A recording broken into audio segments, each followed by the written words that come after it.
If you want to become a self-made millionaire, I can't think of a better skill for you to learn and master than marketing. I can't think of one that's better. There are some equal ones like product development or leadership, but nothing better than learning how to market, how to get people and influence people to believe and behave in a certain way.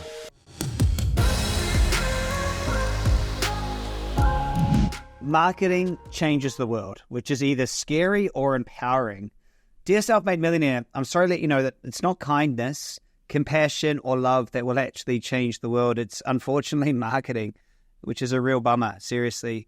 And so if you're someone that wants to change the world, if you've got a positive message that you'd like to get out there, or if you've got a product or service, or if you just want to see humanity be better in the future than we've been in the past, understanding, marketing is a very, very, very, if not the most important thing. My fascination with marketing and influence goes back as long as I can remember. As a child and mainly more as a teenager, I really noticed this. I was fascinated by ads. Like I would watch the ads and watch infomercials more than I'd watch programs. I'd kind of drift off during, the evening TV with the family. Then the ads would come on, and I just this idea of 15, 20 seconds to try to convince people out there to do something just intrigued me. And I don't know, I'm weird, I get it.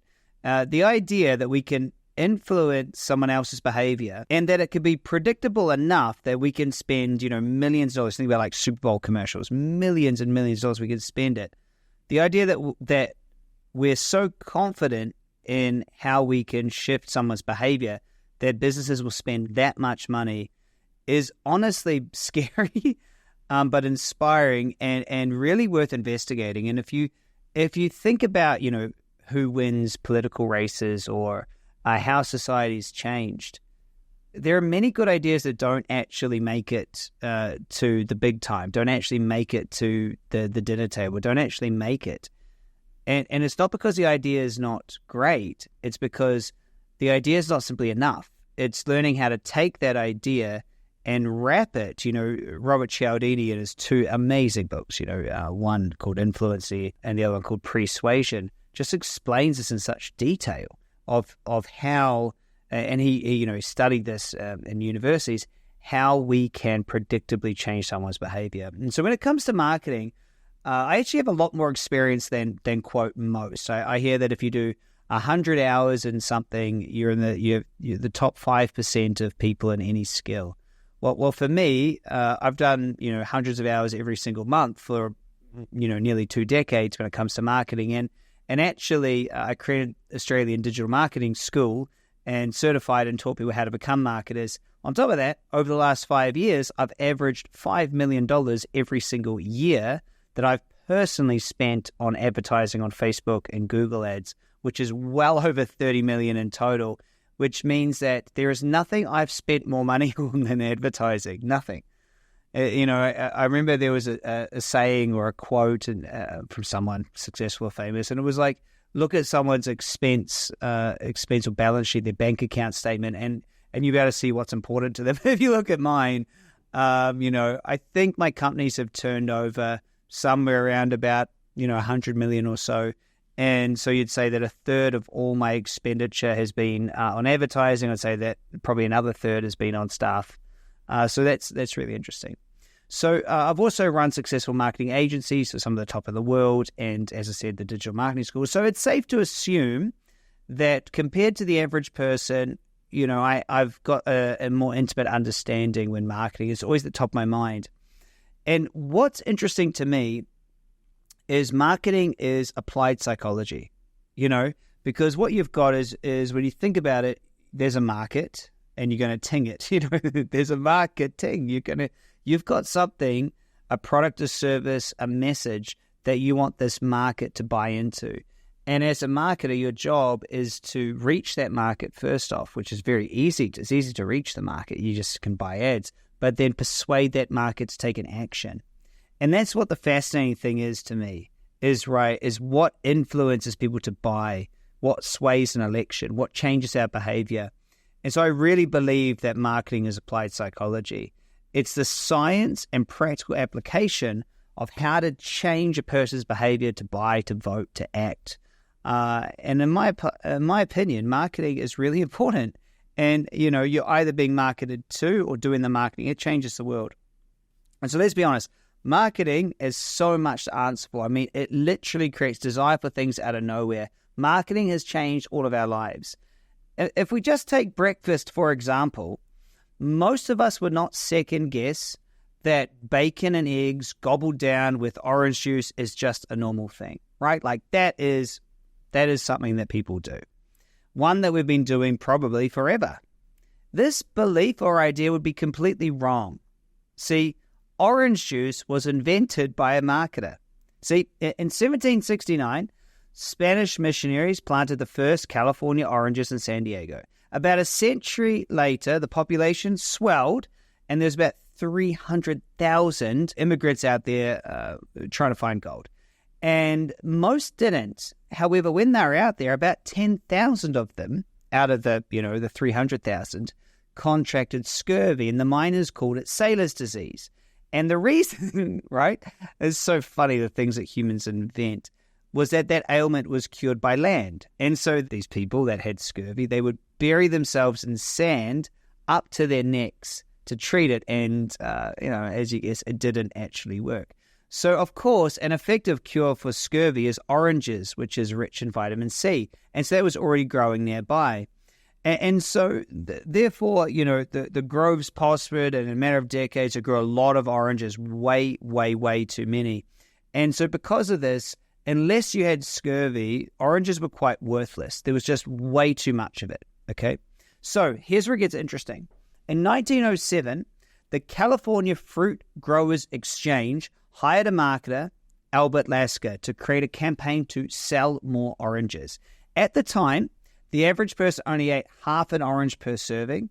And so since it takes a few oranges to fill a glass, the idea was that to sell the juice would use up far more oranges, and it's kind of genius. And so just a side note, before Larkin, orange juice did technically exist, but it was boiled, canned, and utterly tasteless, okay?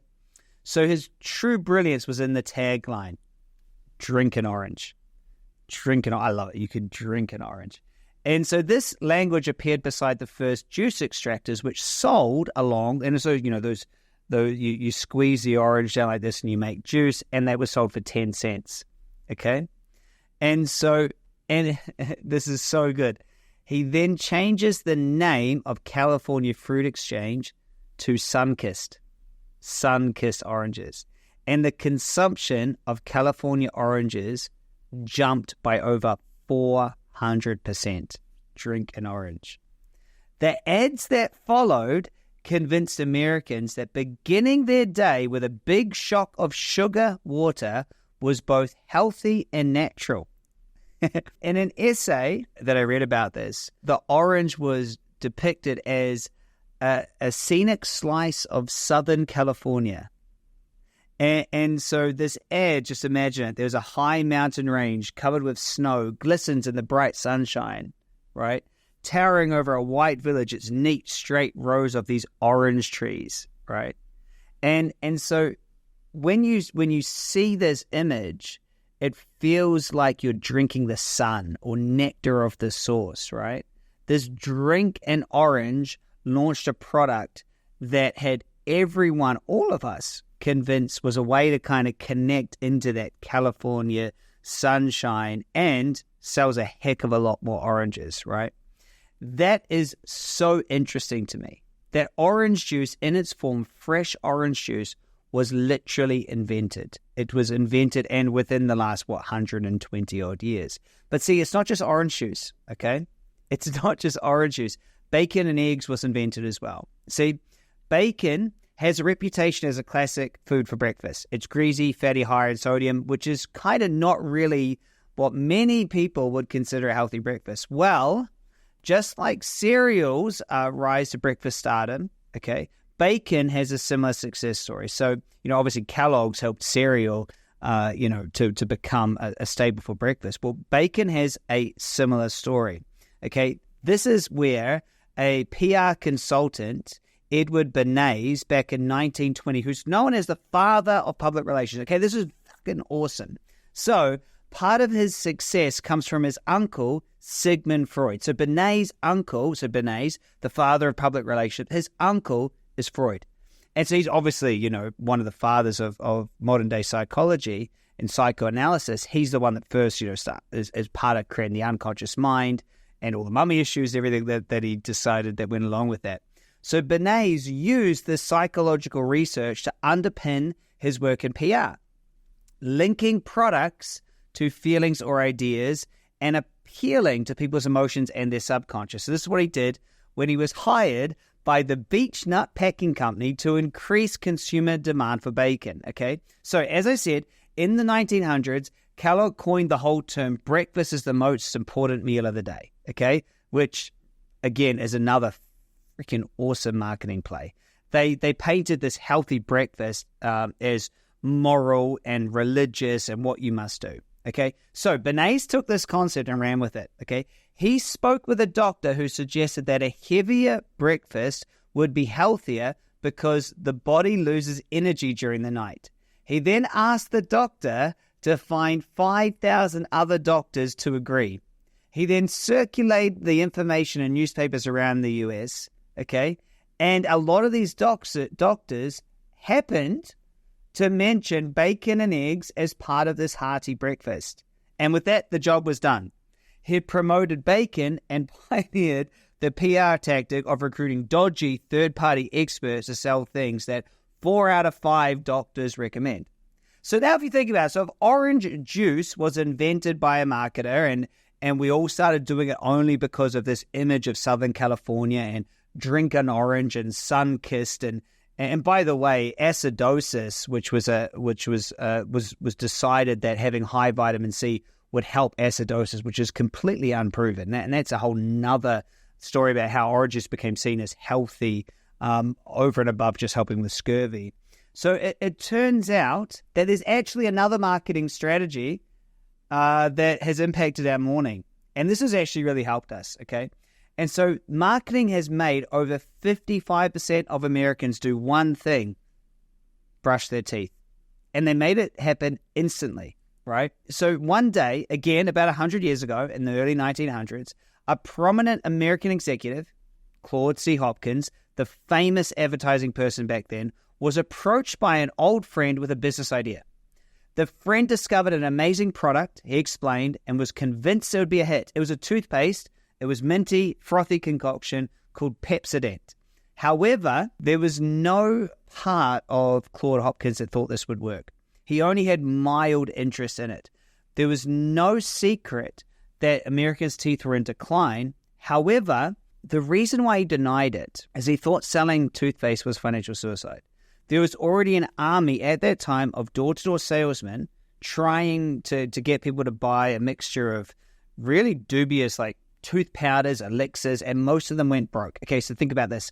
The problem was that hardly anyone bought toothpaste because despite the national's dental problems, hardly anyone brushed their teeth. Okay, and so this friend comes back to Hopkins again and again and again, appealing to his ego until eventually the ad man gave in. It'd be the wisest financial decision of Hopkins' life.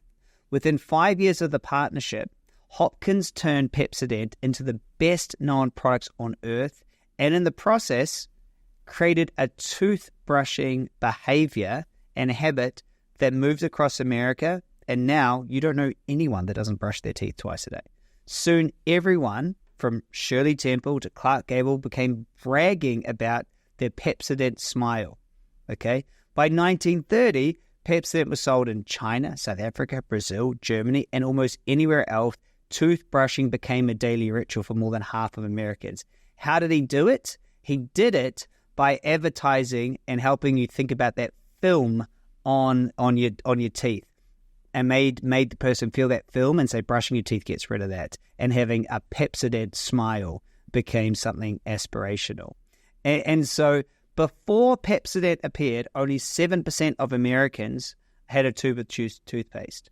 A decade later, after Hopkins' ad campaigns, that number jumped to 65%. So here's my question to you. If marketing can convince us that eating bacon and eggs is the right thing for breakfast, if marketing can help us all believe that we should drink an orange and that orange juice is something that is good for us instead of just being basically a cup of sugar, has more sugar than many soft drinks. And if it can help us do good things like look after our teeth and brush our teeth, what can it do for you? If you think about all the things that you could study and learn, don't you think like learning to influence and persuade and if you is up there? And don't you think that if you could think about marketing as applied psychology, then maybe you get a little bit more excited about it? If you want to become a self-made millionaire, I can't think of a better skill for you to learn and master than marketing. I can't think of one that's better. There are some equal ones like product development or leadership, but nothing better than learning how to market, how to get people and influence people to believe and behave in a certain way.